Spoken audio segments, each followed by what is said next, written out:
Now let's talk about camera sensors. Camera sensor is the part of the camera which actually is capturing the light and converting it into photos. The thing to remember is that the size of the camera sensor defines the quality of the image, the size of the camera, the size of the lenses, and mostly bigger the sensor, more expensive is the camera. Camera sensors start from just a few millimeters to even 100 millimeters. Of course, for everyday use for web and social media, we don't need a 100 millimeter sensor.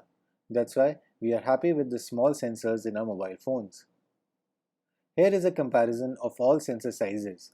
All our DSLRs are either APS-C or full frame sensors. A full frame is equivalent to 35 millimeter film that was used in the 80s and the 90s. Most beginner cameras from Canon and Nikon have an APS-C sensor which is smaller than a full-frame sensor, hence we find the camera bodies also a bit smaller.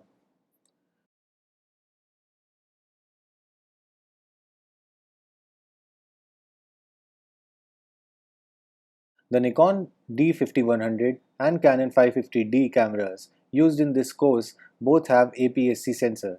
The Olympus OMD10 Mark II camera used here has a micro four thirds size sensor. And finally, the Canon 6D we have used is a full frame sensor. All semi-professional and professional cameras from Canon, Nikon, Sony, etc. have a full-frame sensor and are the most used format by professionals from around the world. But there are a few companies like Hasselblad and Phase One who make cameras with even bigger sensors. These are called medium format and large format sensors. These are mainly used for high-end fashion and commercial shoots requiring super high resolution images. Let's talk about the APS-C sensor in details.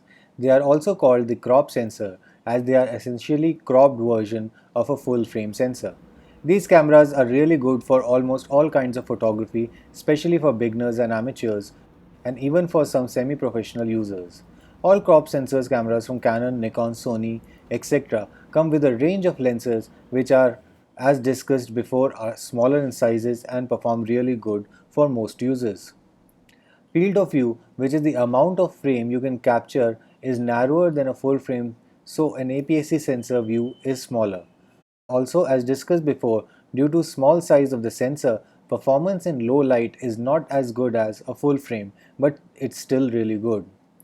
For everyday uses like travel, family, food, etc., these cameras are really good. They are smaller in size, their lenses are smaller, and their batteries perform better. That's it from this video. Next, we learn some very important concepts of photography.